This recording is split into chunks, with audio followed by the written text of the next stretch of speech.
Welcome to Politics Done Right. I am your host, Egberto Willies. This is the progressive program that will take the mystery out of politics. This is the program that will encourage you to make sure government becomes we the people. Whether you are liberal, conservative, or otherwise, you get to air your point of view. Remember, you can also send me a tweet to EGBERTOWILLIES. That is, at Egberto Willies. Let us engage. It is politics done right. 1, 2, 3, 4. Well, folks, welcome to one more edition of Politics Done Right. I'm Egberto Willies, your host. Thank you so kindly for being a part of the show. As usual, we are going to have a great show for you today. Look, we're going to talk billionaires, and we're going to talk that really in the context of what's occurring today, not only with Schultz, not only with all these other guys that are trying to get involved right now, but most importantly, right now, I have a special guest, Roy Cohen. Roy Cohen is with us, and he's going to discuss something very important that occurred here in Texas, but it's a reflection of what's happening throughout this country. Before I introduce him, I just want to give him a chance to say hi. Roy, how are you doing today? I'm doing great, Egberto, and I'm excited to be here. And I am very excited to have you here because you know what? You represent all that is good in this movement, all that's good in what we are trying and attempting to do. So, folks, today's program is titled Outlaw, the Ability to Become a Billionaire. And Roy may not like that, but outlaw the ability to become a billionaire. And Roy Cohen he's going to talk to us on the GOP racist Facebook post. Anyhow, we discuss why it is impossible, in my opinion, for anyone to become a billionaire. And what I must say, I must qualify that and say no one can become a billionaire fairly. And of course, our friend here, Roy Cohen, he's going to tackle that GOP racist Facebook post. I think it is essential that we discuss that because this is something that is now endemic in the Republican Party. They like to run away from it, but it's something that happens and it affects our citizens, it affects our brothers and sisters. So look, recently the Harris County Republican Party, through the form of the President of the United States and the GOP at large, sent out a very anti-Semitic post. Well-known Houston activist, Indivisible member, and all-around active citizen, Roy Cohen, did not take that post sitting down. He wrote an open letter to the GOP and is with us to discuss his thoughts. Our second segment will discuss once again the cancer that is the billionaire and multimillionaire in the current framework of our system. This isn't class or wealth envy. I repeat, this is not class and wealth envy. This is about fairness and the creation of a real economy that works for us all. So without further ado, I'd like to introduce Roy Cohen. How are you doing today? I am great, Egberto. How are you? I am doing fine. Before we even get started, I always like to do this with our folks that are coming on. I like to say, tell us a little bit about yourself. Well, I grew up in Southeast Tennessee, and that is a factor in what I wrote. Mm-hmm. I've been a Houstonian for 45 years. I came down here in the spring of 1974. As a matter of fact, the first week I was here, the National Association of Broadcasters met downtown at what was then the Albert Thomas Convention Center. And their keynote speaker was Richard Milhous Nixon. Wow. The President of the United States. And I had the TV on my first week when Dan Rather got up to ask the president a question. And Nixon very nastily looked at him and as everybody was applauding him and said, "Mr. Rather, are you running for something?" And Rather said, "No, sir, Mr. President, are you?" Nixon didn't think that was very funny. Right. And CBS pulled Rather off the White House beat after that. Oh. 4 or 5 months later, Nixon was toast. He was gone. So I grew up during the Watergate era, and I was in my 20s during the Watergate era. I've been I've been interested in politics since I was 12 years old. I told Lucy Baines Johnson once, Lucy, I had a Kennedy Johnson bumper sticker on my bedroom door when I was 12. And her response was, in her best hill country accent, "So did I." Well, so yeah, I've been through the wars. I was a college student observing what went on at the Democratic Convention in Chicago in 1968. I've seen it all. I was a kid in high school when Barry Goldwater ran against LBJ. I was a sophomore in high school in English class when JFK was murdered. I will never. So you've forget seen a that lot. day. You've seen a lot more than most. Now, Roy, I don't think that this is any. You're Jewish, is that correct? I am. Now, the question is this: the whole issue that we have you here. How did you find out about? Let me first qualify this. The Harris County Republican Party placed a meme along with a lead on Facebook, trying to imply that the Holocaust was an action created by leftists in Germany. But the way they expressed themselves was really, to put it bluntly, I thought, not being Jewish, but I thought it was in sort of an anti-Semitic manner in the way they were doing it. And I thought they were trying to undermine people's intelligence as well. Now, how did you take that? Or first of all, how did you find out about the post? Well, sadly, I've become a Facebook addict. And I got a notice from my friend Art Pronin, who's president of Meyerland Democrats, Right. who posted about it. He first saw it and did a public post. And from that point forward, I was absolutely seething. Mm-hmm. Now, tell me, first of all, you said you're absolutely seething.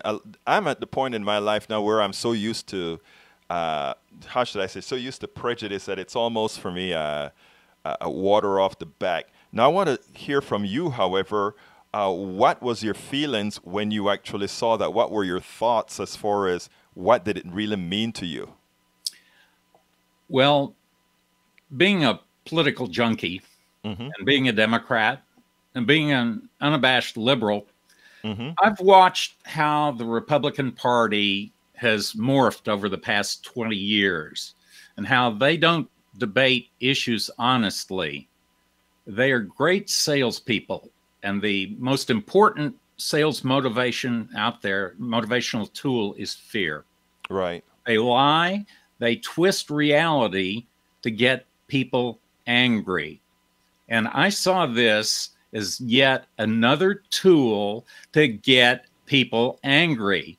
And I thought it was a tool to get Jews angry at the left and the Democrats.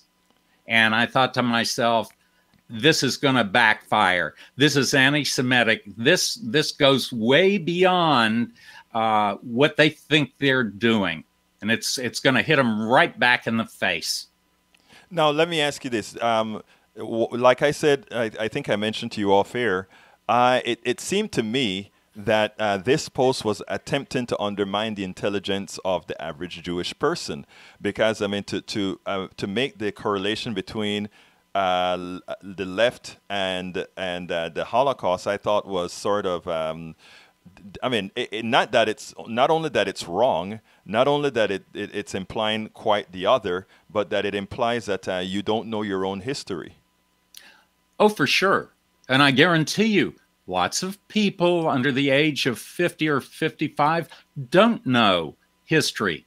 If they're Jewish, their own Jewish ancestry, or anything else about American history in the 20th century. They don't care to. Football's more important to them. Right.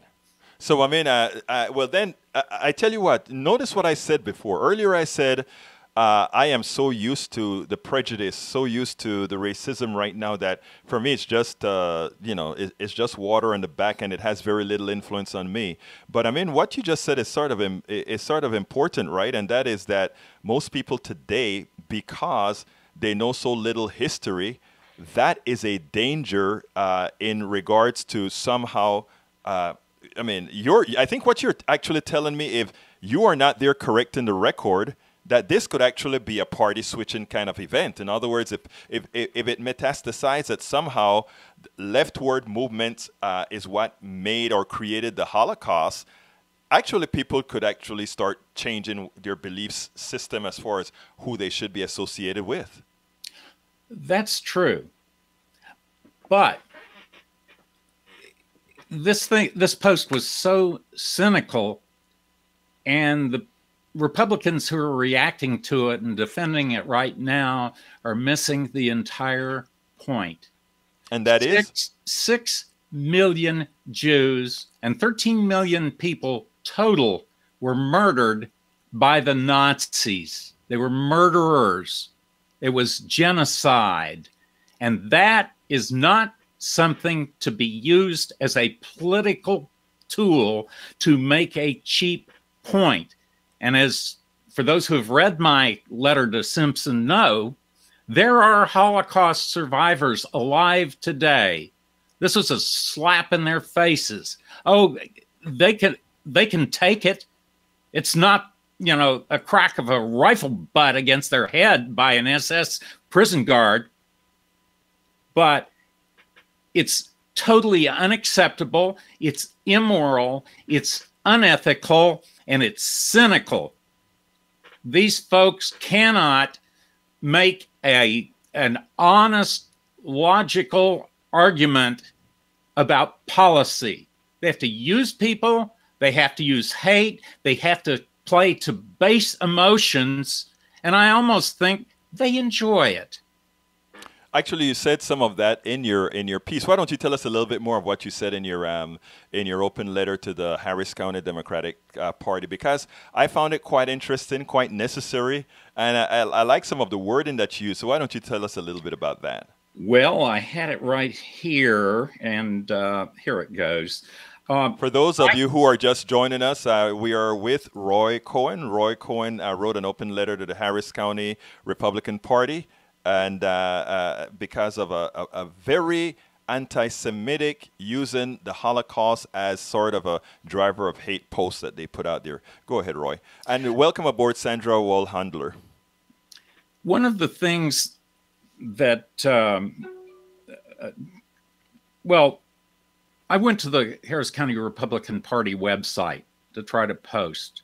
Right. And I sent a private message to them addressed to Paul Simpson, and basically took him to the woodshed about this. It was private, and I basically said, you have 24 hours to apologize. I didn't say what was going to happen at the end of 24 hours. I mean, right. He probably thought maybe he was going to be sent to heaven or hell or something. I wasn't making any threat. I would never do that. Right. And of course, they came out and doubled down. And basically, what really set me off was the post after they pulled it down that said they pulled it down only because the post was distracting from Holocaust Remembrance Day.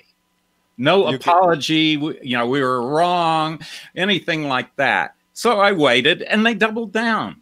So I responded on their website, and then I thought, since I'm not a Facebook wizard, I got to get this out to the world. So I copied and pasted the whole thing under my name and explained it.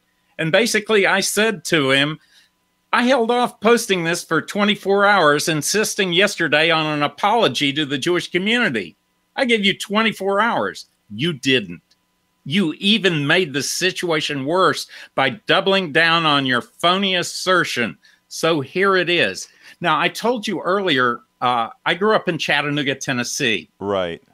And I said, growing up as a Jew in the South and having lived among a majority cultural white Christian descendants of European origins, I noticed every day of my life how that majority, now threatened in the U.S. today, is not only feeling threatened with loss of power, but is clueless about what is offensive or hurtful to anyone but themselves. You are so inside yourselves that you are oblivious to the feelings of others.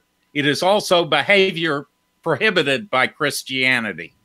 It indicates either a lack of empathy for Jews, people of color, others, or deliberate acts of slights, bigotry, and hate. I see this same behavior. This is not in the letter, but I see this same behavior in white friends of mine who grew up in Texas, had racist parents, and they claim not to be racist, but their behavior constantly shows that they're racist. It's the same Let me ask you thing. something about that, Roy, because a lot of people are, I mean, I have a post that I'm going to make later on today from a good friend of mine, Cody Pogue. It was one of the most empathetic posts, and actually it's interesting because the title of the post is going to be a shocker for people. I'm not going to let it out right now. But I mean, the thing about it is I have a whole lot of respect for folks like you who actually put that out, because I think it is necessary. Peer pressure has a lot to play with it in racism and all that sort of stuff as well. And it is great to see that you come on air and make a statement like that. Now, have you noticed since Donald Trump has become president that your friends that I imagine you've always known that they had some sort of prejudice in them. Now, I see it all the time online. You are so right, and I've written about that. It's almost like prejudice, attacking others on all the other issues have become vogue. Now, it is a national thing, and one of the reasons we wanted to bring this on air as well is because, again, we have a national exposure and want to let folks know that this is something that is not only happening in certain GOP areas, it is happening all over the country. And worse, I don't know if you saw the interview with Franklin Graham yesterday, but it is interesting because when you talk about political correctness, it was amazing how this preacher, the son of Billy Graham, could come on TV and said he does not think Trump is lying, and that the way we're dealing with Trump is simply that we're being too strict with him. I mean, it is amazing that the passes that they allow him to get, this president to get. Well, it shows you just how phony and corrupt certain people who present themselves as ministers of the Christian gospel really are.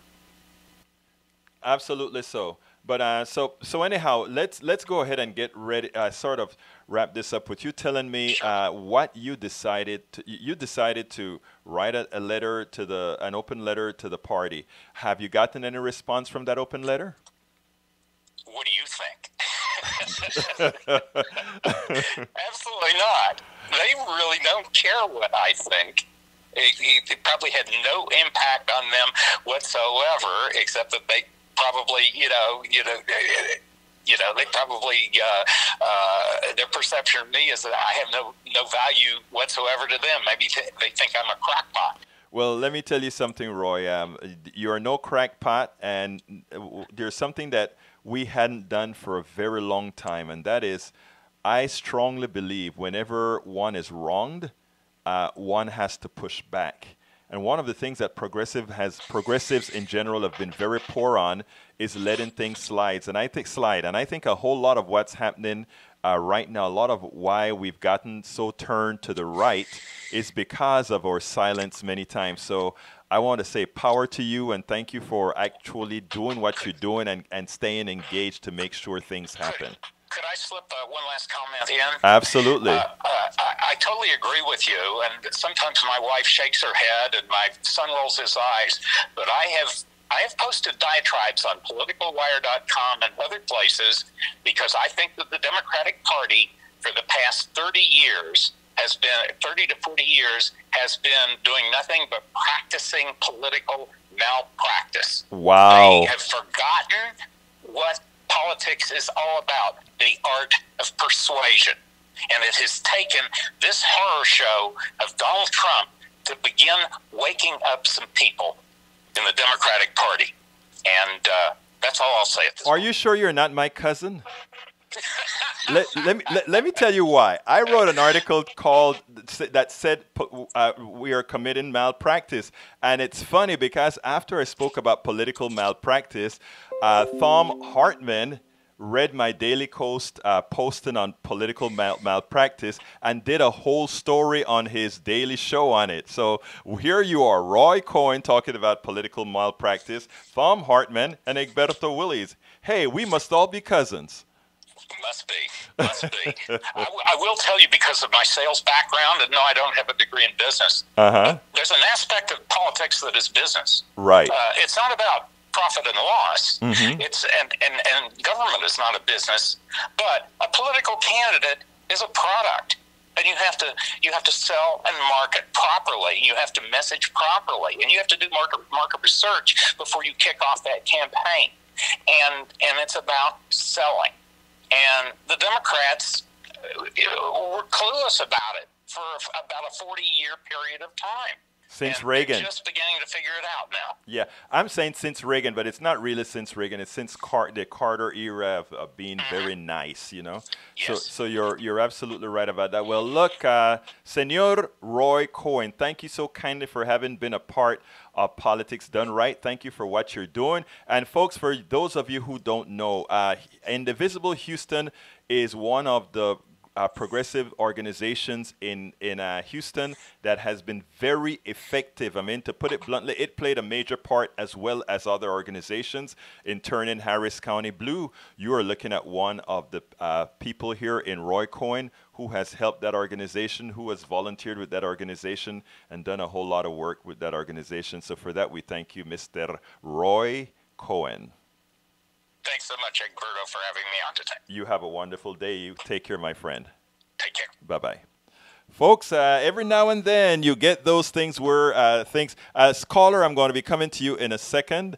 You get those things where every now and then something goes wrong, sometimes more often than not. This, I think, Mr. Cohen's computer may have had some issues. Before I get into the billionaire topic, I'm going to give our caller a chance to come in, not to have them hold in for too long, but feel free to come in. Sandra Woolhandler, I am so in agreement about silence. Sometimes you just have to meet crazy with crazy, or a big loud voice of reason. Too often, polite silence is interpreted as agreement rather than messy discord and disagreement. Sandra, you are absolutely correct in that statement. Today's subject is, and I'm going to think about that right now. Today's subject is about billionaires. Yesterday, I did a very long rant about billionaires, and some people sent me private messages because they didn't quite understand what I was talking about. Okay?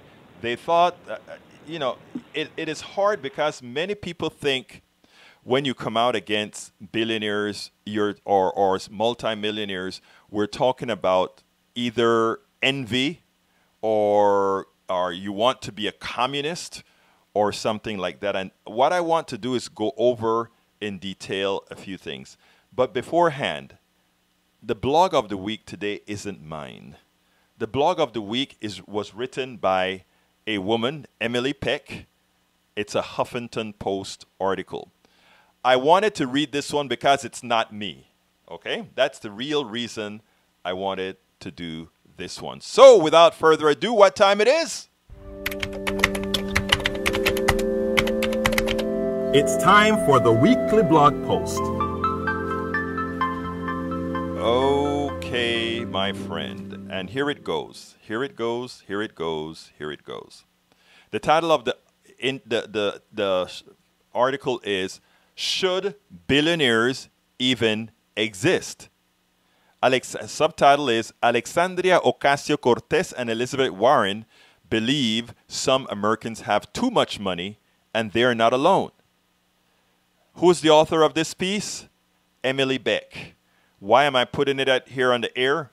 Because it makes a very important, or many important points. And this is what she says. You know what's not cool anymore? Billionaires. Their very existence is now the subject of political debate, sparked most recently by Tax the Rich proposal from two prominent politicians. Senator Elizabeth Warren, Democrat of Massachusetts, proposed placing a 2% tax on wealth over $50 million and 3% on assets over $1 billion.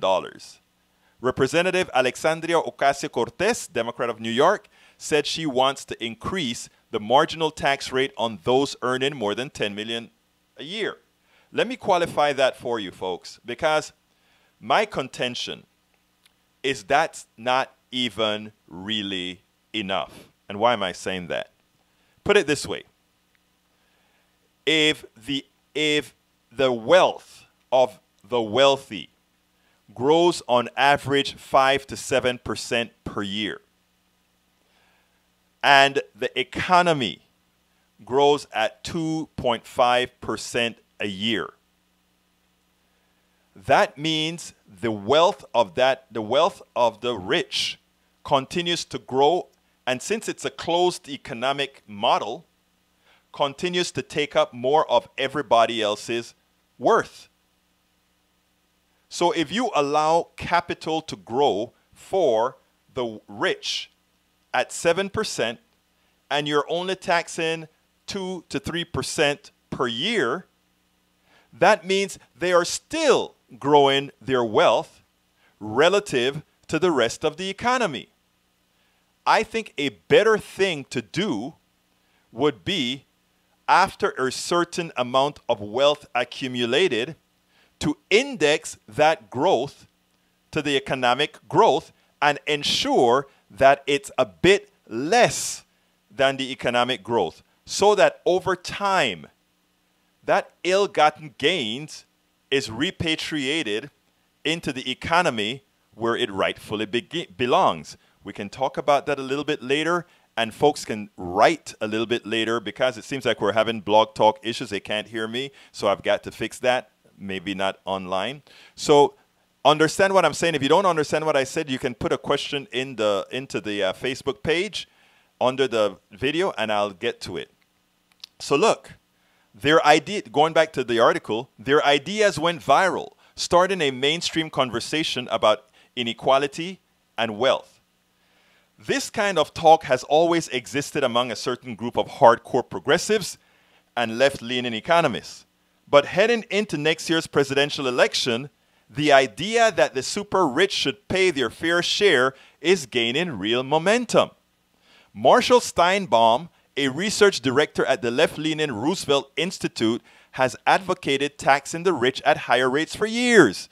We do not need billionaires, Steinbaum told HuffPost. The economy has done better in the past without billionaires. And that makes a lot of sense. The way we measure economic activity, my brothers and sisters, is how much money gets spent. Billionaires, how much more money can they spend? They cannot spend that money, so that money goes into a whole lot of things, including nefarious things, controlling politicians, creating institutes that lie to people into voting against your own interests. All that excess capital is not good, either from an economic perspective or a social perspective. Worse, it is extractive. In other words, the more they have, and because their growth is larger, they are taking your money. And you don't need to feel sorry for these folk, because it wasn't their money to begin with. It is your excess labor. But we can talk about that later on. If you raise taxes on the richest, their incentive to grab at every morsel declines. The theory is they'll fight a little less hard to depress everyone else's wages if they know that every extra million is going to get taxed away. And that is true. A high-paid CEO has less incentive to keep workers' wages low so he can get a bigger payday. Billionaires were once a rare breed. In the past few decades, as the U.S. has slashed tax rates, their numbers have exploded, far outpacing inflation. Let me repeat that. Billionaires once a rare breed. In the past few decades, as the U.S. has slashed tax rate, the numbers have exploded, far outpacing inflation. Since 2008, the number of billionaires in the world has doubled, according to a report published last week by the anti-poverty nonprofit Oxfam. In just the last year, billionaires ranked in an astonishingly, here it is the number, $2.5 billion per year. $2.5 billion per year. In 1982, the first year Forbes debuted its list of 400 richest Americans, there were about a dozen billionaires. The richest man in the U.S. back then was an 85-year-old shipping magnate with an estimated worth of $2 billion or $5.2 billion today. Nowadays, Forbes' list is entirely billionaires. The richest is Amazon founder Jeff Bezos, worth $160 billion. Folks, I have to ask you a question. Is any person capable of creating a real worth created by themselves of $160 billion? Every American citizen, every world citizen should feel it is obscene. They should feel ripped off that somebody could take that much money, that much capital out of the economy, whether it's in the worth of their company or not. It shouldn't be allowed because that is not his. He didn't do that. Bezos does not have the intellect. Bezos does not have the wherewithal. Bezos does not have the labor.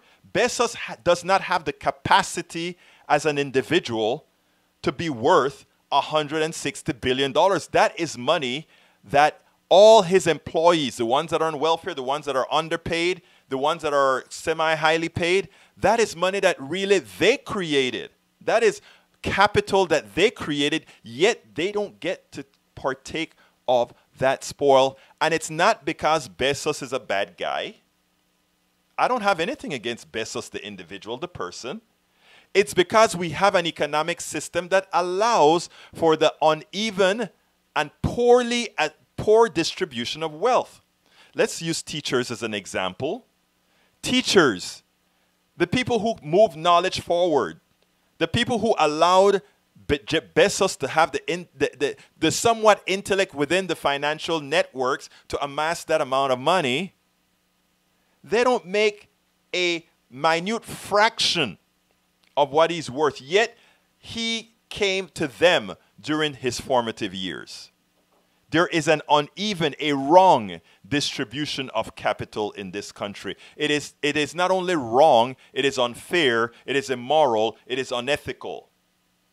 And when you hear, okay, well, Bill Gates and these others are going to go ahead and give their money away and they're going to do all the right things, I don't care about that. That shouldn't matter. We shouldn't have a system that depends on whether somebody is benevolent or not. We shouldn't have to sit down and wait for charity because actually we are the ones who make this economy run. Continuing with her piece. Of course, rich people are, with a few exceptions, freaking over the idea that their taxes might go up. The Wall Street Journal editorial page is in full panic mode, and Rush Limbaugh is throttling out the Hitler comparisons. Are you kidding me? I'm throttling out the parasite comparisons. In fact, my article for Sunday at the Daily Kos front page is going to do exactly that. I am going to name exactly what billionaires are, parasites. And people, oh, that is harsh. They worked for what they have. No, they didn't. You see, we have been taught, indoctrinated into thinking these are special people. Look at those 5 billionaires behind me. There is Jeff Bezos. There is Bill Gates. There's Warren Buffett. There's John Schultz. There's Howard Schultz. And then there's the guy from Facebook. I forgot his name right now. These guys are multi-billionaires, but they're all undeserving. They did good things, but they're undeserving. My garbage person is deserving of having quite a bit as well. But what makes them so special was an economic system that rewarded a thing that shouldn't be rewarded with that kind of money or that kind of wealth creation. It's an economic system that was made for a few to take advantage of. And what we have to do is re-indoctrinate ourselves into a fairer system. A system that works for all. A system where these guys put a hurting on you without you knowing, because they have amassed so much capital for themselves that they have snuffed you out. And you know, the reason you don't see it is that it's done in a very classy way. You know, it is done in a way that you can't see it. I've always told people they don't know what rich is. You know, we have people in some neighborhoods, oh, they think they have money, they have couple of $1 million, and they think they're somebody. You don't understand what wealth really is. It's not the 2 million folks we're looking at or the 10 million folk that we're concerned about. Anyhow, continuing.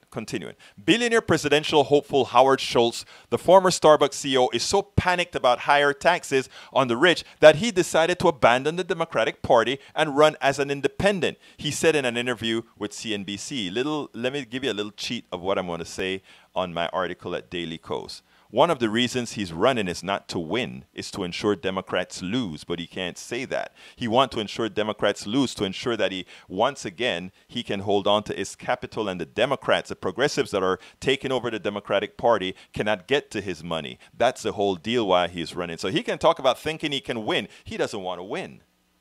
And in fact, if he wanted to win, he would play like he's a progressive and go ahead and win the darn thing, but he doesn't want to win. So, Schultz clocks in at number 280 on Forbes' list. He's not very rich at all. He only has $3.4 billion. He grew up in a public housing development. The fact that one of the nation's most successful men started out living in a government-supported housing is but a tiny example of how taxes can help those at the bottom rise to the top. Without that kind of support, many successful Americans would be toiling away minus their fortune. But now that he's made it, the projects helped him out. He would like the projects to be a bit less hospitable to those people who best need their help. There is a raft of policies in place that help America crank out billionaires. Lax antitrust laws and regulations, strong intellectual property protection. For those of you who listen to my show, I've said this ad nauseum. I created a product, a shopping cart product that had sort of the one-click feature in it. And when I decided to try to market this baby, and you find out that, oh, there's a patent. And guess who? Not Bill Gates, but Jeff Bezos. Well, actually, Amazon has the patent on one click. So you go ahead and put that product out and run the risk of Amazon coming after you. So it meant product not done. So personally, I understand what they're talking about. When she says strong intellectual property protections, you want to hear another deal? Patents that last a long time. Patent that's allowed people to monopolize on drugs, etc., including drugs created by the American citizens themselves. You see? Government-funded research that they monopolize on. Microsoft co-founder Bill Gates couldn't have amassed a fortune, for example, without strict copyright and patent protections on his software, Steinbaum pointed out. The late Steve Jobs, widely regarded as an absolute genius who deserved every last dollar, used a boatload of government-funded technology to help create his defining device, the iPhone. Google also benefited from government-funded research, argues Mariana Mazzucato in a piece in the Harvard Business Review.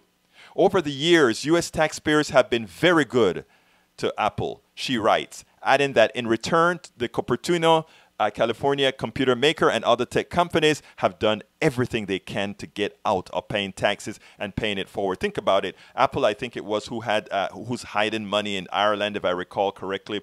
They hide their monies all over. Then what did they do? Oh, government, please go ahead and allow us to bring this money back in at a very low rate of taxes. In other words, once again, they bring in the money at a low rate of taxes so their stock goes up again.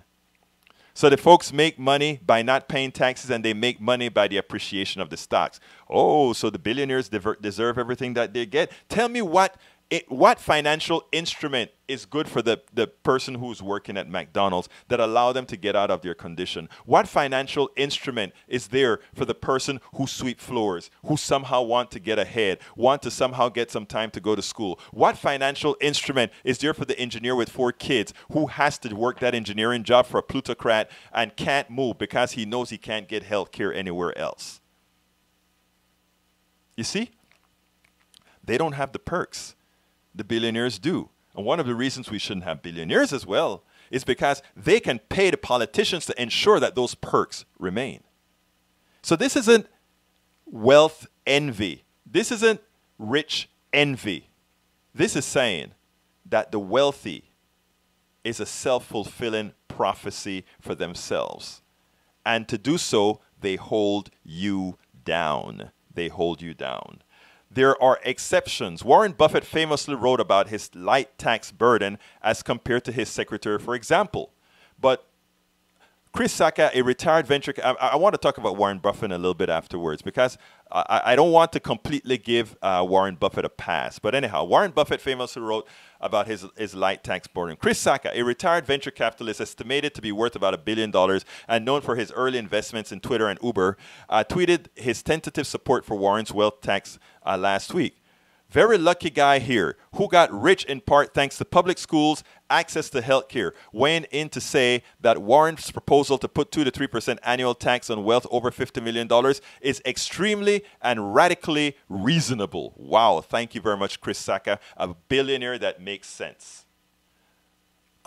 Folks on the phone, I won't be able to get to the phones today because evidently we have some issues with the phone system. So 901, I know you're on, that you're holding. I will try to see if it comes on after I'm done with this, but I don't know if we're going to work. But anyhow, Chris Sacca, a retired venture capitalist, estimated to be worth $1 billion, so he does support it. When asked by HuffPost to elaborate, Sacca was careful not to embrace Warren's proposal.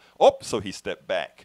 Too many Americans are working their asses off, yet struggling to make ends meet. The social safety net is slipping away, and with it, many people shot in the arm dream, Sacca said. Senator Warren's proposal would be hard to define and implement, and there are intriguing alternatives. I'm not endorsing her specific approach as much as I'm in need for all of us to talk about the stuff. We all need to have a reasonable and productive conversation about the best ways the privilege of some can ensure life, liberty, and the pursuit for all. Schultz, meanwhile, has called criticism of a system that creates billionaires un-American. Hey, the billionaires got to him.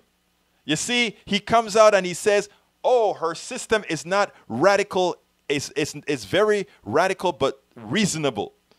Some billionaire call him up and say, hey, you're in the billionaire class. You can't talk like that. It's just like Schultz. Schultz had all these democratic socialist policies for his employees. Health care, vacation, bereavement, including education. All these things he supported. And somehow now, he's a plutocrat. He forgot. He forgot all those good things he wanted for his employees, we should want for all Americans. You see, once you break rank, they pull you in. So somebody must have gotten to him that when he was interviewed by Huffington Post, he had to change what he had to say. You see, folks, that is how it works. That's why I'm saying we have to outlaw the billionaire. We got to tax them back into... Look, a lot of people are going to say, look at that wrong, but I mean that. They didn't earn it, and there should be no one feeling guilty for the masses taking back what was stolen. And I hate to put it that way, but folks, that is exactly what occurred. For a long time, however, continuing, the idea that a handful of plutocrats would control most of the wealth in the United States was itself seen as deeply un-American, said Steinbach, the research director. In the beginning, of course, U.S. was a nation in which dynastic wealth wasn't something to rebel against. The ethos that the rich should only get so rich was baked into our tax code beginning in the 20th century. Indeed, between 1936 and 1980, the top tax rate dipped below 70%. The idea that paying taxes was a civic good started to sour in 1980s during the Reagan years, but it isn't. But it wasn't until 1990s that billionaires got a rethink. Thank the tech boom in 1990s, tech billionaires became fetish objects. Khaki-wearing geniuses like Gates were worshipped in places like Fast Company magazine. The 90s were a time when people were cheering for the billionaires, and I thought that was such a strange thing to do, said Thomas Frank, a political analyst, historian, and author of Pity the Billionaire. The reason why they were cheering is everybody thought, that could be me, that could be me. No, it could not be you. It's not possible. You have to be chosen, and only a few are chosen into that system. I've written about that before. Please look it up, the chosen ones. Having billionaires became in the end, itself, Frank said, it was so obviously wrong-headed. Rich tech bros even got a pass in the wake of the Great Recession when bankers became reviled. It's hard to remember now, but once upon a time, Facebook founder Mark Zuckerberg was thought to be a wonder kid here to change the world. Times change. Should we even have billionaires? Is the defining question of 2019, said Anand Giridharadas, the author of Winners Take All, a scathing critique of the plutocrats class, largely empty efforts to change the world, published last year. No, no, no. There should be no billionaires. No one makes $1 billion. You take $1 billion. Thank you. Economist Stephanie Kelton, a former advisor to Bernie Sanders, tweeted last week. Again, I repeat what an economist said. No one makes $1 billion. You take $1 billion. You remember when Mitt Romney spoke about the takers versus the makers? Little did he know that he has always been the taker. You look at the companies that he formed and how he made his money. Bain Capital. When Bain Capital sucked the money out of Toys R Us, when they sucked the living capital out of Toys R Us, that was taking something, making it their own, and throwing the debt onto somebody else and firing a lot of people in the process. That is what it's all about. Should we even have billionaires? No, we should not. You plunder it from the environment. You strip it using patent protection, she wrote. And I wrote that in my book, As I See It, Class Warfare, the Only Resort to Right-Wing Doom. That is what it does. IP protection, tax regulation, low taxes, all these things are the way we pilfer. I'm going to try and see if this is working. Okay, 901, you are hot. Can you hear anything, 901? 901, can you hear me? I guess 901 can't hear me. So 901, why don't you say what you want to say if you can, and I'll give you the floor, because it seems like we're having some condition. Well, I guess I can't hear you. Anyhow, folks, look, before I continue with the program, I need to remind you that this is a call-in show that's not quite working right now. But what I'd like you to do is consider becoming a member of our team. Please become a member of Politics Done Right by going to patreon.com/politicsdoneright. That is patreon.com/politicsdoneright. Join the fold. Please keep these programs on air. We have a lot of work to do. We have a lot of informing to do, and that is what we do. The only way we stay alive is if folks like yourself become members and continue to support our program. Unless we have you as members of this program, we have no program in the long run. So please consider going to patreon.com/politicsdoneright. Please notice that we are ourselves supporters of many other progressive organizations. As an example, dailycoast.com, I am a subscriber. opednews.com, I am a subscriber. KPFT.org, I am a supporter, as well as the democraticunderground.com. The only way we are going to get that progressive message out is if all of us form a part of it, and the way we do that is we support these progressive avenues. So I'm asking you to kindly support Politics Done Right at patreon.com/politicsdoneright. That is patreon.com/politicsdoneright. Let's keep these progressive programs alive. I'm sorry that I couldn't take those telephone calls today. I will get that taken care of tonight to see what happened with our mixers that somehow prevented that from occurring. And we will definitely have the phone lines open tomorrow. Anyhow, if you have any items that you want to talk about as far as this subject is concerned, if you notice, we spoke about billionaires 2 days in a row. And one of the reasons we did that is because, folks, the billionaires are now starting to rebel. When we hear Howard Schultz come out and talk about taxing wealth wealth being un-American, he forgot one important thing. It's not only the billionaires that wealth is taxed on. Every single middle-class American who has a home, every single middle-class American who has a house, who has a car, they pay something called property taxes. Property taxes are wealth taxes because it's not about income. Property taxes is something that you own, and every year you pay a tax on what you own, because you know what? Keeping what you own safe, keeping a country viable for what you own is a part of our system. So the wealth tax we should have, but I tell you, the wealth tax shouldn't be as inexpensive as it is for the average person with property taxes. The wealth tax needs to be at least, at minimum, the growth rate of, or rather, the growth rate of that person's wealth. Because the reality, if it's not that, it means that that person's wealth is growing at a faster pace than the rest of the economy. I can't get to the phones right now. They're not working correctly. If you have a message to send me, you can put it under the under the video, or you can send me an email to info@politicsdoneright.com. I read all of my emails. I read every single one of my emails. So I'm very sorry about the phone system today, but I'll make sure to get that taken care of tomorrow. We're at the end of the show, so I'll do one more pitch. Please, folks, go to patreon.com, patreon.com/politicsdoneright. Please become a subscriber. Those of you who subscribe will be able to read the book, How to Make America Utopia, as I write it. Chapter 1 is done. I'm still working on Chapter 2. I'll be faster as soon as we get all our equipment set up correctly. Remember the 10 points that we're doing for this year? As soon as all of that is set up correctly, we will then be able, we'll put out the other chapter, which, I'm hoping to get the chapter out shortly. So, folks, I'd like you again to go to patreon.com, patreon.com/politicsdoneright. Become a subscriber. We need you. It is you who's going to make the message go out there. It is you who are going to convince Americans that in fact, we need a change. That in fact, the billionaire class is an extractive class. That in fact, billionaire class are parasites. I have to end the show now. My name is Egberto Willies. This is Politics Done Right, and you know how we end the show. I am out.